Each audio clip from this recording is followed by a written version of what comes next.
Hello, everybody. You know how this goes, except right now I'm off camera because the most important person is actually in front of the camera.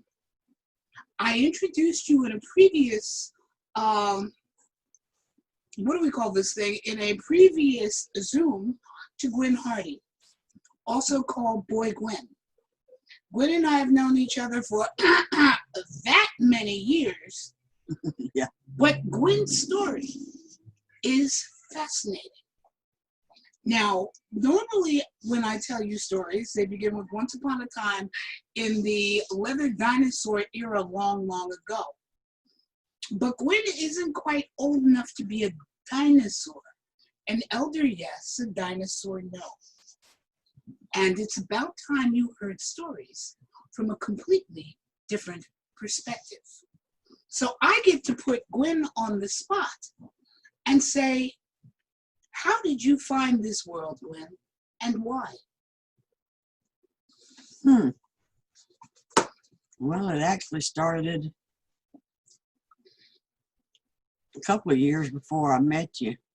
One of my partners was interested in BDSM, and when we moved to Jacksonville, Florida, we accidentally ran across someone that was in the community, and that's how we originally got involved.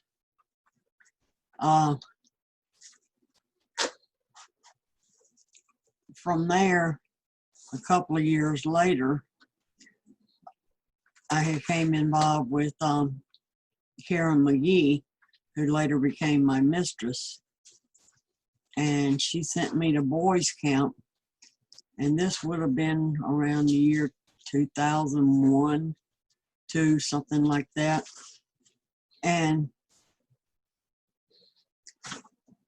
But prior to that, we had gone up to Southeast Leatherfest, and when I say we, I'm talking about boy BJ, who is my roommate. We've been roommates for years. And whenever I went there, I was instructed to speak with Viola Johnson and see if I could get a copy of her book, Love to Obey to Serve. So BJ, who had previously known Vi, introduced us, and I did get a copy of the book at that time, and then kind of went our merry way, you know, boys being boys, roaming through the venue and everything else. At that particular event, I had already become interested in the back patches, the colors of the different leather clubs, and I started taking photographs of as many different, club colors as I could find. And then a couple of weeks later, we went to boys camp, and Vi was the keynote speaker at that event there out in Dallas. And we were there a whole week and stuff, so we all got to be good friends with quite a few of the boys and Vi and so on and so forth. After that, we had gone to an event, Roanoke Road Run. Karen and I flew up there to the Roanoke Road Run, and there I met Lady D out of Atlanta and Chris Zimmerman. And I adopted Chris at that time as my big brother. And I would email him or call him on occasion, asking him questions and stuff. But while we were there, we were talking with Lady D and found out that she was going to be competing in the first Miss World Leather event. And so we decided to fly out to Dallas at that time and attend the first World Leather, the one where Lady D competed and Annie, won the title that year. After that, I just kept digging and looking and reading and things such as that. I'd run across Tony's timeline and, started reading that. During Karen's, back up a little bit, Karen had decided to compete for Miss World Leather 2000, to the second year and ended up winning the contest. So I traveled quite extensively with her throughout her title year. And again, I was still taking pictures of back patches and so on and so forth.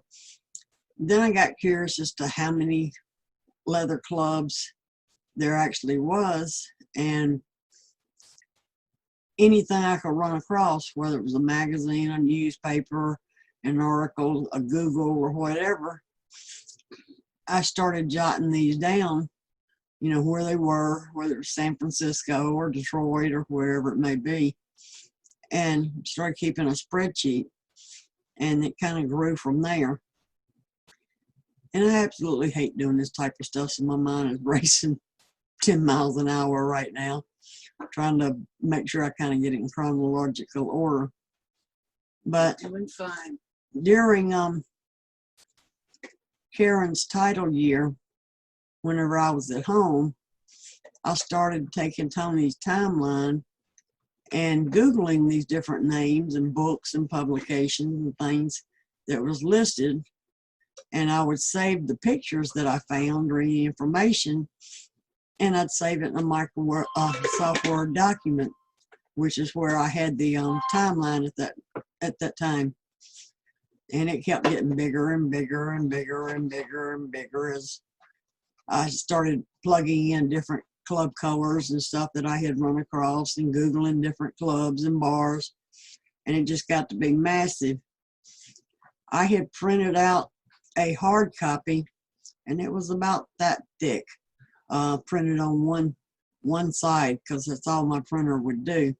And it didn't dare take it to work and try to copy it on both sides of the paper, not with the subject matter that it was contained. And I believe right after Karen's title year, we meaning BJ and myself, had formed the Florida Boys of Leather and decided to have Vi down for a sleepover and listen to stories from Vi and her history and so on and so forth. Well, I made the mistake of showing Vi that printout that I had done. And of course, before she left, I had to print out another 400 or 500 pages so that she would have a copy. And to my knowledge, that's the only 2 copies of that original start that exists today. And she's got both of them here in Evansville in the library. Well, that was getting to be too cumbersome. You couldn't cross-reference. You couldn't break it down very easily on paper. So my roommate, who knew a little bit about computers, or a lot more than I did, introduced me to a program called Front Page. And it was one of those type of software programs it would help you develop a web page, but it was what you see is what you get type of program. So I could type it out and put the picture where I wanted it, arrange it how I wanted it, bold this or italicize that. And what I saw was what showed up on the website. She showed me how to create different files for, so one was for bars, one was for clubs, one was for events, one was for books, magazines, etc. And then under each of those folders, I broke it down into subfolders, you know, such as the Leather Journal, International Leatherman, etc., or, you know, the clubs got to be so extensive that I had to break it down by alphabet, by, you know, A, B, C, D, E, F, or so on and so forth. And after I got my files set up, then I started adding all the information from the original Microsoft Word document that I had done and adding it to it. And then I just kind of ballooned forth after that. Every bit of information I could find, I was plugging it in. And in the course of the matter, it became humongous. Whenever I originally started this, I wasn't worried about citing sources or anything like that because it was never meant to be public. It was meant, you know, just for my education and my interest and everything. But thanks to this one over here, it kind of became public and stuff. So After a few years of the website being up and me keep adding to it over and over and over again, and I was doing my best to keep everything in a database such as an Excel spreadsheet, and the spreadsheet for the clubs alone is probably 40 pages, if not more than that. And I tried to plug in the founding date, the defunct date, you know, where it was located, you know, any notes that I could find, you know, to place in the notes column and stuff like that. But anyway, after a few years, that software program became obsolete. As I told somebody, it's like trying to put an 8-track into a DVD player. It just ain't gonna work today. And the servers were no longer supporting front page. So thus, whenever they quit supporting it, the website went bye-bye as far as public view of it. The website has always been on an external hard drive and a backup on my computer. But I passed that external hard drive on to Vi. I said, if you could ever find anybody that can convert all of this obsolete information over to the new format for today's viewer, I said, here it is. You know, if you need any help or any questions, I'll do the best I can, but I'm not a computer person. You know, I'm a circular saw hammer type person, but not a computer person. I do all right with email and a few things, but when it comes to websites and stuff, I am totally lost. So that's kind of the story of the colors of leather. But in the meantime, I was also an avid collector. Matter of fact, Karen Wilbur, bless her heart, I'm a shooter. She decided that my new nickname, or my new mama's name, should be Mama's eBay whore. I was originally named Mama's mischievous boy because of the amount of trouble I could get in, but I got a second name of Mama's eBay whore. And I must say I kind of got it honestly, because I was forever on eBay searching for leather-related items and everything, whether it's a bar poster, matchbook covers, magazines, books, periodicals, you know, you name it, I was looking for it. And a lot of the photographs and everything of different club pins and stuff that are on the website actually came off of eBay. I might not could have bought the pin, but I could darn sure save a copy of the picture and everything. And I was adding all of those to the Colors of Leather website. But there are quite a few that I was able to purchase myself. And I had a massive pin collection. I had probably 40 or 50 posters, all the IML posters, other posters, the Cauldron. I bought a Griff's banner, leather banner, all kinds of things that I found on eBay. So I got the name honestly from Karen Wilbur, even though I scream at her when I think about it. But anyway, I've passed all of that along to the Carter Johnson Leather Library. I no longer have possession of, you know, my printed material, magazines and posters and stuff, because as I've gotten older and all things have changed, I had to go to Mississippi to take care of my mom for a couple of years, and I really couldn't take that information with me. So Vi and Robbie were down, and I loaded her van up with all of the publications, all the paper, posters, and the only thing I kept at that time was my pin collection. And Vi and I have sat here this afternoon going through a lot of those, and I'm passing a lot of those on to her. But that's pretty much my story. I've kind of stepped out of it.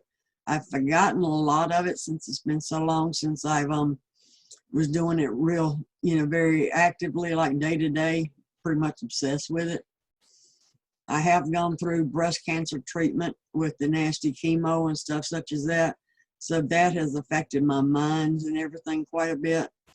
As I see things, it does spark the memory, and, you know, read stuff that definitely sparks the memory, but I don't remember as much of it as I would like to. I do know she has found someone that is converting the old front page to the modern format, and once she finishes with it, she's supposed to have me be able to access it without screwing it up, because like I say, I know nothing about that type of stuff, you know, so I can add to it, because even though I haven't been actively pursuing this information, I have still been looking from time to time, and I will still save copies of scans that I don't think I had run across before, just so if nothing else, there is a photograph of a particular run pin, you know, from a particular club that may no longer be in existence, or a poster, and so on and so forth. But that's pretty much how I got started. I don't know what else to say. Vi, you got any suggestions? No, but I do have a question. Okay. You have a love of boots and a love of leather, good enough so to win quite a title. Where did your love of getting your hands on the hide come from? Well, it wasn't so much my hands getting on the hide. I've always been a hands-on type person. As I mentioned earlier, my forte is with a circular saw and a hammer. Anything that can be created using the manual dexterity of the hands, I absolutely love it. I am super fascinated from childhood of how I can take a plain Jane old board and I can create something as lovely as a rocking horse, you know, out of this plain boring board, you know, using my hands. And that kind of converted over to the leather.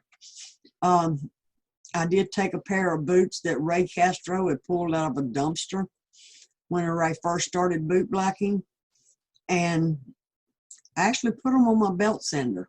They were that bad. The gouges in them were so deep that I had to actually stop because I didn't want to go all the way through. And I do have the before and after photos of those boots. They wouldn't stand up after I went before I started, but after I conditioned them and got polish on them and so on and so forth, worked on them, the boot would actually stand up again. And the before and after pictures, like, oh my God, even though there are still some small gouges in there, you know, they were definitely a man's work boot that they never meant to take care of. And I figured, hey, ain't no way I can mess them up. And so I figured, heck, I'm gonna put it on sander, see what happens. I would try different methods and talking to other boot blacks and stuff, but again, that's this ugly item that hadn't been taken care of. They were boring, and what I did with them is create something beautiful with them. And that's where, you know, it's the manual dexterity, being hands-on with it, that I really liked. And you know, I came pretty good at it. I went down to International Leather Sir Boy Boot Black, International Leather Sir contest in Tampa, Florida. Mike Zool was over at the time, and that was the first year they were going to have a boot black contestant. And as it turned out, I was the only contestant that entered. And I made Mike swear up and down, do not give me this title. If I don't earn it, I don't want it. Well, needless to say, I did earn the title. I had made a portable stand that I pushed all around Sawmill down there, the gay resort, and it went all over the place. Took care of all the contestants' boots and everything. I did work my butt off that weekend and everything, and I became the International Leather Sir Boy Boot Black for 2003. Now that title is not an international title. It was a separate title. It was a feeder title to Enzel. So a couple of months later, I drove up to Omaha with my portable stand in tow in the back of my vehicle, and I competed for international boot black at that time with Izzy and one or two other contestants. I can't remember their names right offhand, but Izzy won the title that year. The very next year at International Leather Sir Boy event, they decided to change the boot black competition to International Community Boot Black and make it an international title. But a lot of people think that my title was actually an international when it's only got the word international in it because of the event of where it was held. You know, but unfortunately, my knees and back and everything, I haven't been able to do much boot blacking, but I still love it. I still love it. Next. And actually, let me creep into this camera frame. I'm going to take you down memory lane because there is a phenomenon that I firmly believe boys should have again, that you were able to be a part of. So I'm going to drop something right here. Boys training camp. The phenomenon of boys training camp, which was originated in Dallas by Master Dean Walrat, long deceased, Master Ron Zimmerman, Master Roy, and a few others, to give boys an amazing experience, partially for learning. Okay, there was a whole lot of classwork that had to be done, but partially just for the joy of boys being together with other boys. They did, I believe, 6 of them. I was privileged to be the dean for one and do the keynote, but Gwen and I were at boys camp together. Gwen as one of the boys. And I was given a wonderful gift, which I'm going to turn around, that contains some photographs from that weekend. And again, this is a boy's story, not the dean's. The boys, oh, we were kids in a candy store. Cotton, me, boy Alex, and Angela. Hold that up a little bit more, Gwen. Me and Alex got to be really good friends. After that, we still stay in touch. Tell them about boys training camp. Boys training camp taught us all sorts of things, everything from etiquette to how to set a table properly, to how to dress properly, you know, between the boots and the socks and the shorts and the belts and so on and so forth, and how to basically take care of our dominant in the way that, you know, we should be. But we also had the opportunity to learn about different styles of play and so on and so forth. I know on one of the stations, you know, you could have experienced piercing, but I can't remember who it was that did the shaving. He used to shave the heads of the boys. Well, I didn't want my hair shaved off, but I damn sure got my cunt shaved that particular weekend and loved it. I can't remember his name that did that. Maybe he'll be in here. And then here's Amos and my adopted big brother, Chris.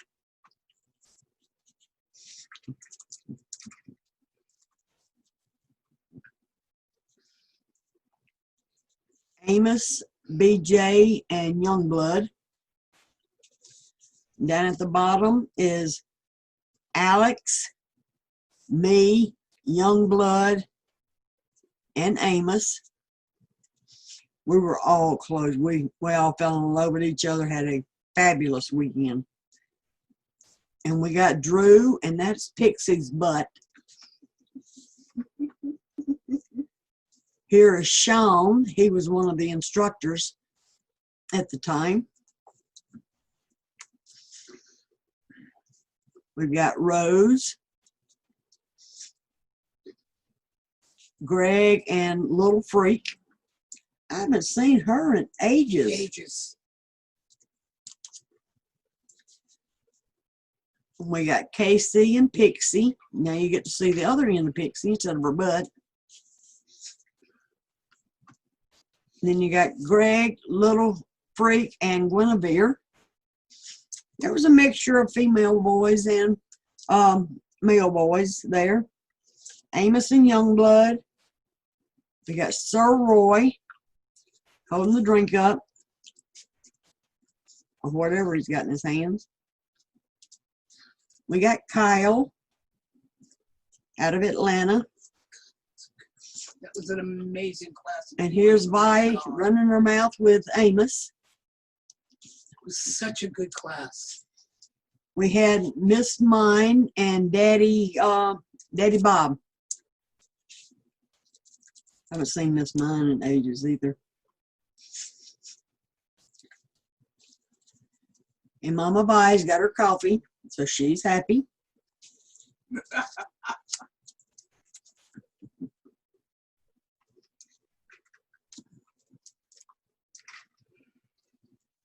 We've got Eric, Casey down at the bottom.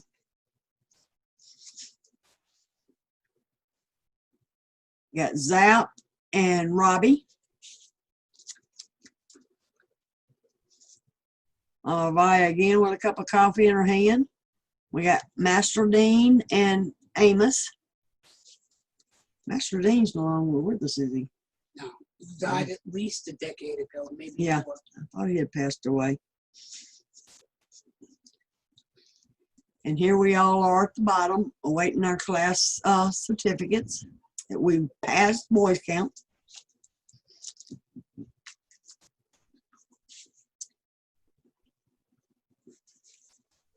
But it was an amazing weekend. Like I say, we did a lot of playing, a lot of learning, asking questions, different scenarios for each family. You know how one family wants things done as opposed to another family, because they're not all identical, believe it or not. But it was a fabulous weekend. Chris Zimmerman was also a presenter at Boys Camp that year. Oh, we got Brenton, and there's another picture of Colton.